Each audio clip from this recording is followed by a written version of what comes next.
ಎಲ್ರಿಗೂ ನಮಸ್ಕಾರ. Welcome back to my channel. ನಾನು ಪೂಜಾ. ಇವತ್ತು ಮಂಗಳವಾರ ಬೆಳಗ್ಗೆಯಿಂದನೇ ವ್ಲಾಗ್ನ ಸ್ಟಾರ್ಟ್ ಮಾಡ್ತಾ ಇದ್ದೀನಿ. ಬೆಳಗಿನ ತಿಂಡಿ ಎಲ್ಲ ಮುಗಿಸ್ಕೊಂಡು ಕೆಲಸನೂ ಕೂಡ ಸ್ಟಾರ್ಟ್ ಮಾಡಿಕೊಂಡೆ.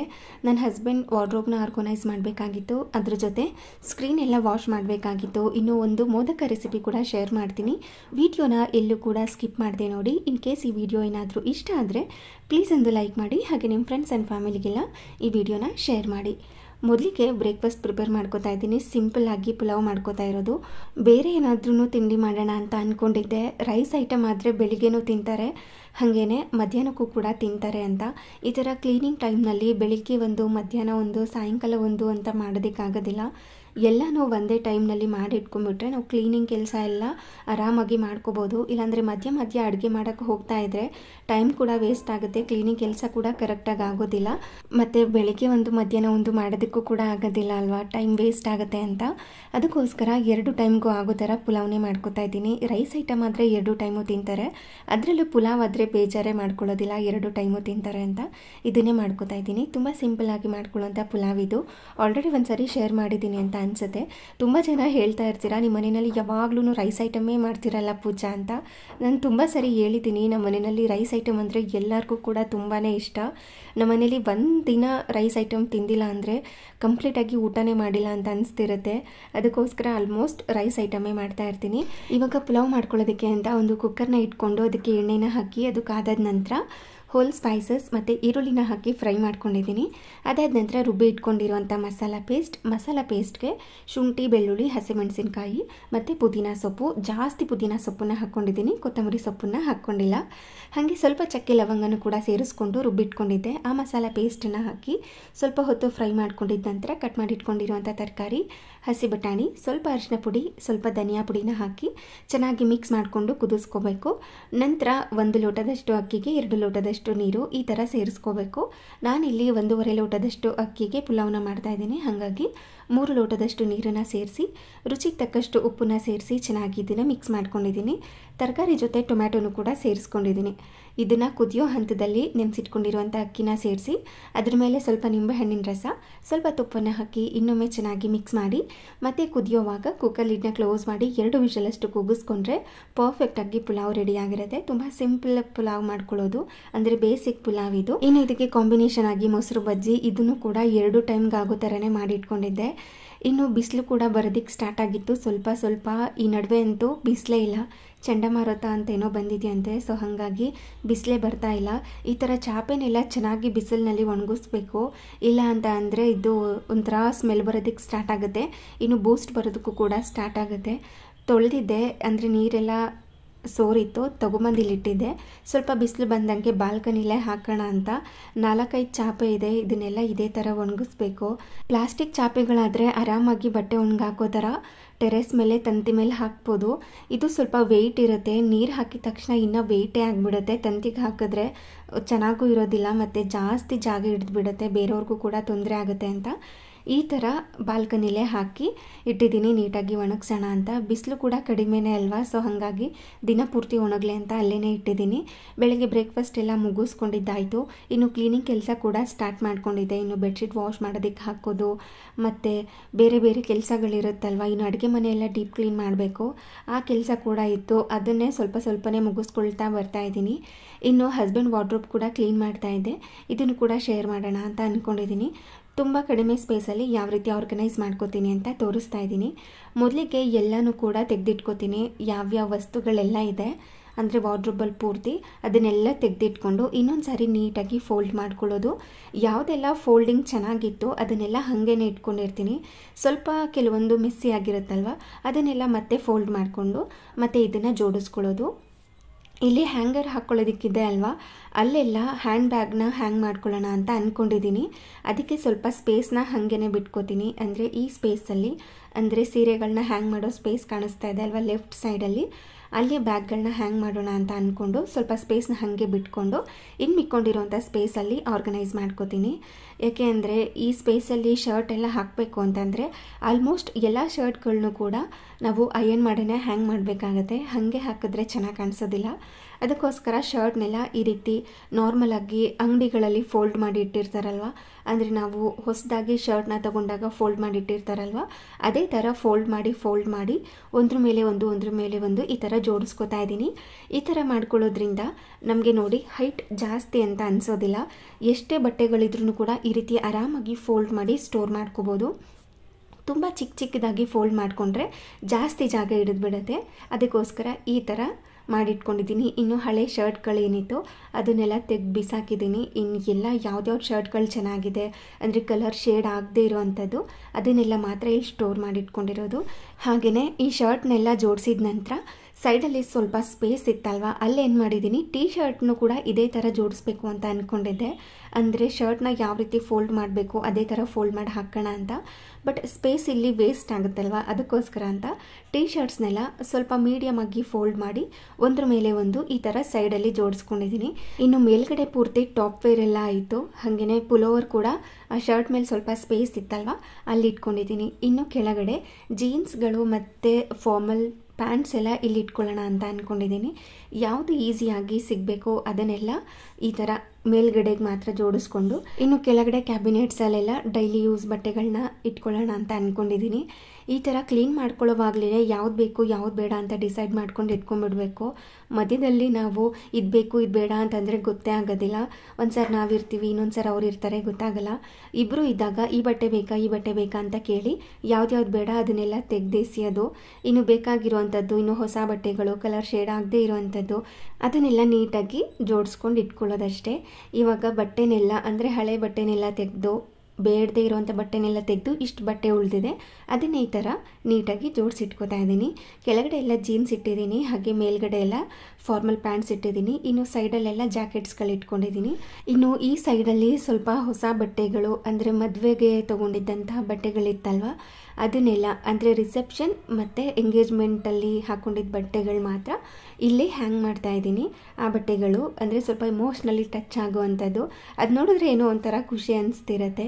ಅದಕ್ಕೋಸ್ಕರ ಇಲ್ಲಿ ಹ್ಯಾಂಗ್ ಮಾಡಿ ಇಟ್ಕೊಂಡಿದ್ದೀನಿ. ಇನ್ನೊಂದು ಸ್ವಲ್ಪ ದಿನ ಆದಮೇಲೆ ತೆಗೆದಿಡ್ತೀನಿ, ಅದನ್ನು ಸ್ವಲ್ಪ ಸ್ಪೇಸ್ ಎಲ್ಲ ಮಾಡ್ಕೋಬೇಕು ಅದಕ್ಕೋಸ್ಕರ. ಇನ್ನು ಇವಾಗೆಲ್ಲ ಇಟ್ಟಿದ್ದು ನನ್ನ ಡೈಲಿ ವೇರ್ ಬಟ್ಟೆಗಳು ಅಂದರೆ ಟಾಪ್ ವೇರ್ ಬಟ್ಟೆಗಳು ಈ ಸೈಡಲ್ಲೆಲ್ಲ ಅಂದರೆ ಇವಾಗ ಇಟ್ಟಿದ್ದು ಪೂರ್ತಿ ಅದೇನೆ.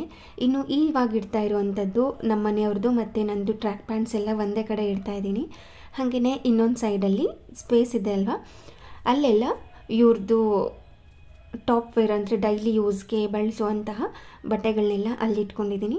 ಇನ್ನು ಈ ಸೈಡಲ್ಲಿ ಏನು ನೋಡ್ತಿದ್ದೀರಲ್ವ, ಇಲ್ಲಿ ಶಾರ್ಟ್ಸು ಮತ್ತು ಅದ್ರ ಪಕ್ಕ ಟವಲ್ಸ್ ಇಟ್ಟು ಇನ್ನು ಈ ಪ್ಲೇಸಲ್ಲಿ ವೈಟ್ ಕಲರ್ ಬಟ್ಟೆನೆಲ್ಲ ಇಡ್ತಾ ಇದ್ದೀನಿ.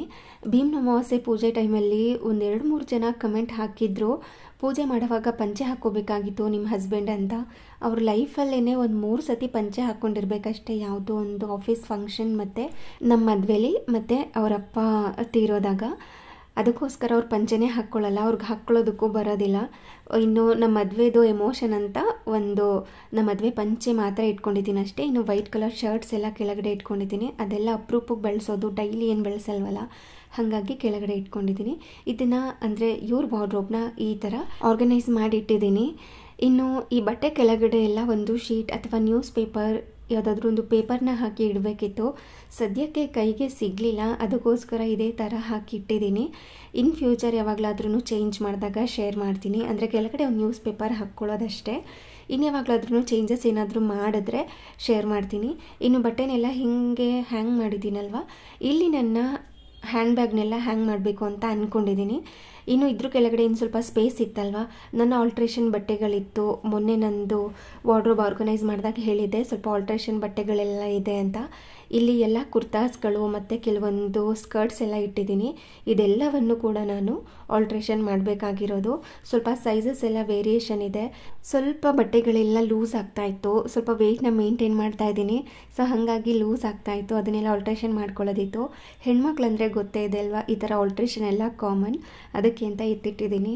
ಟೈಮ್ ಆದಾಗ ಅದನ್ನು ಕೂಡ ರೆಡಿ ಮಾಡಬೇಕು. ಹಾಗೇನೆ ಈ ಸರಿ ಗೌರಿ ಹಬ್ಬಕ್ಕೆ ಈ ಥರ ಮೋದಕನ ಟ್ರೈ ಮಾಡಿ ಅದಕ್ಕೋಸ್ಕರ ರೆಸಿಪಿನ ಶೂಟ್ ಮಾಡಿದ್ದೆ. ಆ ರೆಸಿಪಿ ಕೂಡ ಶೇರ್ ಮಾಡ್ತಾ ಇದ್ದೀನಿ.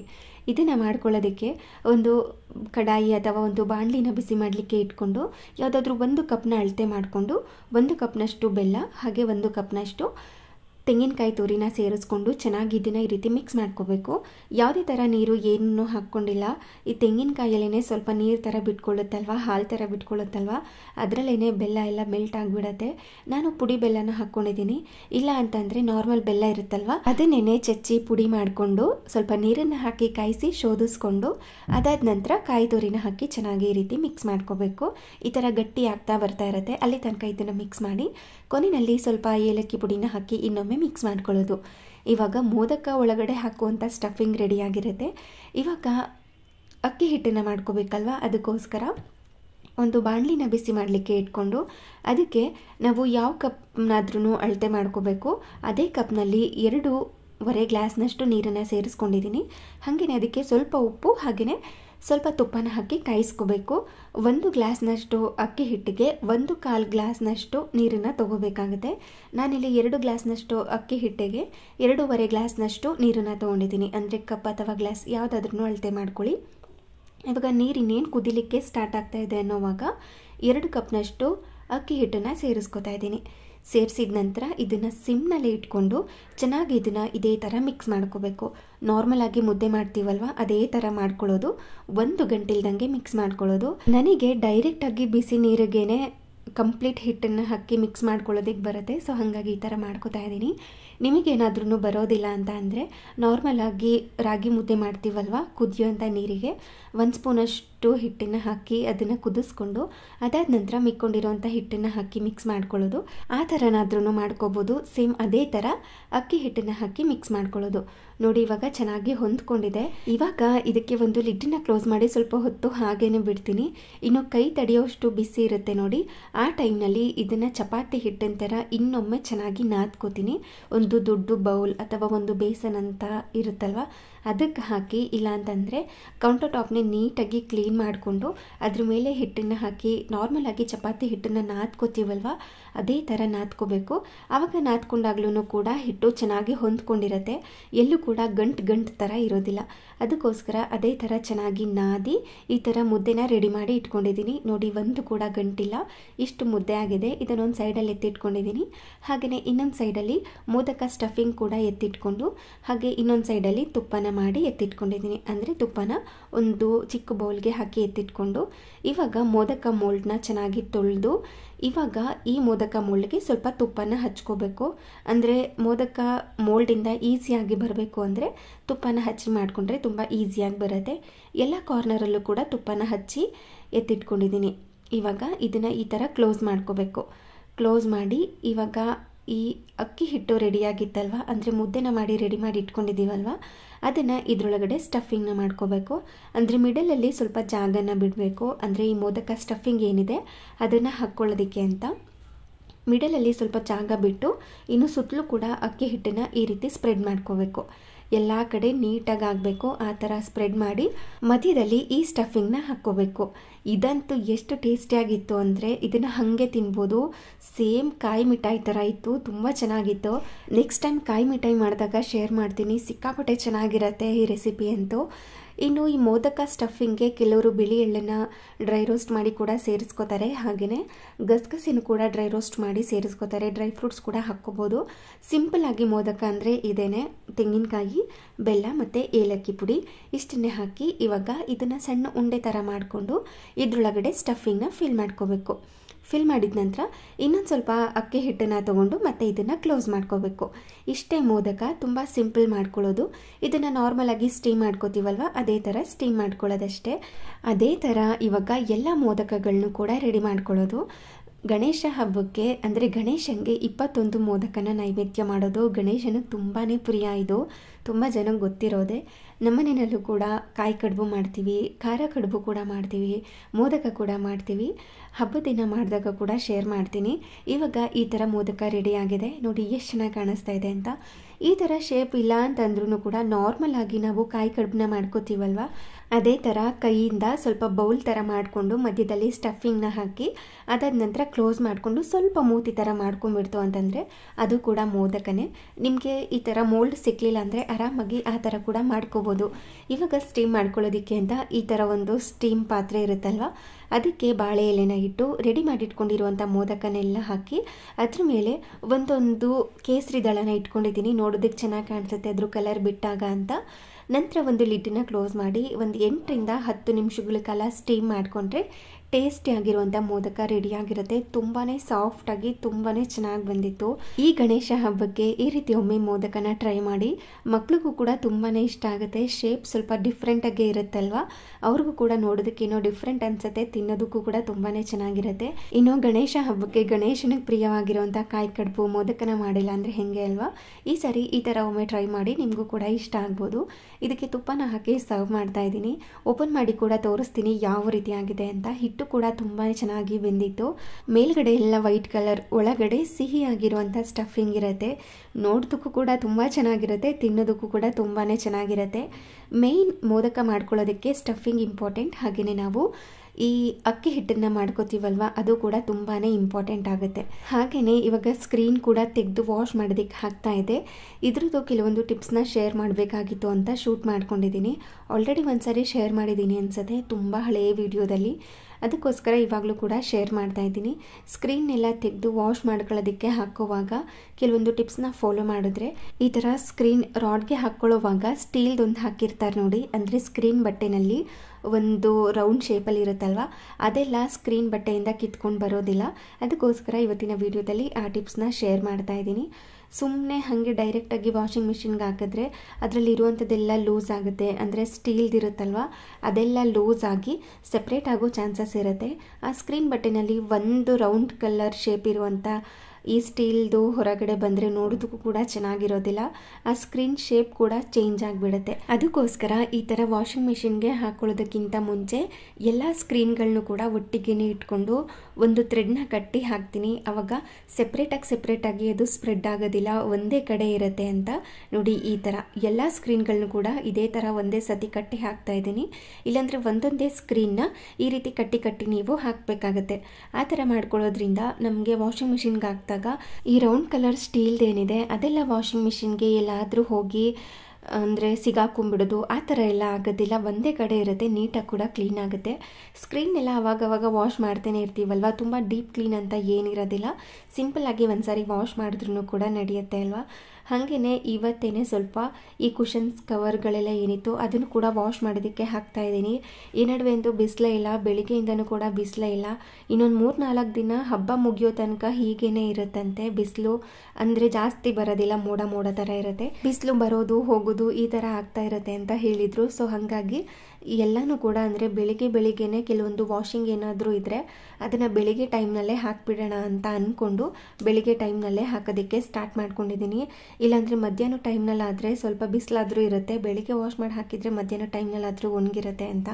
ಇನ್ನು ಸಾಯಂಕಾಲ ಟೈಮಲ್ಲಿ ಹಾಕಿದ್ರೆ ಒಣಗೋದಿಲ್ಲ, ಅದಕ್ಕೋಸ್ಕರ ಈ ಟೈಮ್ನಲ್ಲೇ ಹಾಕ್ತಾ ಇದ್ದೀನಿ. ಇನ್ನು ಕುಷನ್ಸ್ನೆಲ್ಲ ಎತ್ತಿಟ್ಕೊಂಡು ಕುಷನ್ ಕವರ್ಸ್ ಮತ್ತು ಈ ಸ್ಕ್ರೀನ್ ಬಟ್ಟೆನೆಲ್ಲ ವಾಶ್ ಮಾಡೋದಕ್ಕೆ ಹಾಕಿ, ಇನ್ನು ಅಡುಗೆ ಮನೆಯಲ್ಲಿ ಸ್ವಲ್ಪ ಎಲೆ ಥರ ಹಾಕಿದ್ದೆ ಅಲ್ವಾ ಆರ್ಟಿಫಿಷಿಯಲ್ದು, ಅದು ಮತ್ತು ದೇವ್ರ ಮನೆ ಹತ್ರನೂ ಹಾಕಿದ್ದೆ ಅಲ್ವಾ, ಅದನ್ನೆಲ್ಲನೂ ಕೂಡ ವಾಶ್ ಮಾಡೋದಕ್ಕೆ ಹಾಕಬೇಕಿತ್ತು. ಈ ಥರ ಒಂದು ಪಾತ್ರೆಗೆ, ಅಂದರೆ ಯೂಶಲಿ ಅಡುಗೆ ಮನೆ ಬಟ್ಟೆನೆಲ್ಲ ಕ್ಲೀನ್ ಮಾಡ್ಕೊಳ್ಳೋದಕ್ಕೆ ಅಂತ ಒಂದು ಪಾತ್ರೆನ ಇಟ್ಟಿರ್ತೀನಿ, ಅದಕ್ಕೆ ಸರ್ಫ್ ಹಾಕಿ ಸ್ವಲ್ಪ ನೀರನ್ನು ಹಾಕಿ ಇದನ್ನು ನೆನೆಸಿಡ್ತಾ ಇದ್ದೀನಿ, ಸ್ವಲ್ಪ ಹೊತ್ತಾದಮೇಲೆ ಕ್ಲೀನ್ ಮಾಡ್ಕೊಳ್ಳೋಣ ಅಂತ. ಈ ಥರ ಮಾಡಿದಾಗ ಜಿಡ್ಡೆಲ್ಲ ಇದ್ದರೆ ಹೋಗ್ಬಿಡುತ್ತೆ, ಧೂಳಿದ್ರೂ ಕೂಡ ಹೋಗ್ಬಿಡುತ್ತೆ ಅಂತ. ಹಾಗೆಯೇ ಇದಾಗಿತ್ತು ಇವತ್ತಿನ ವಿಡಿಯೋ. ಈ ವಿಡಿಯೋ ನಿಮಗೆ ಸ್ವಲ್ಪನಾದ್ರೂ ಇಷ್ಟ ಆಗಿದ್ರೆ, ಯೂಸ್ಫುಲ್ ಅನಿಸಿದ್ರೆ ಪ್ಲೀಸ್ ಒಂದು ಲೈಕ್ ಮಾಡಿ, ಹಾಗೆ ನಿಮ್ಮ ಫ್ರೆಂಡ್ಸ್ ಆ್ಯಂಡ್ ಫ್ಯಾಮಿಲಿಗೆಲ್ಲ ಶೇರ್ ಮಾಡಿ. Thank you.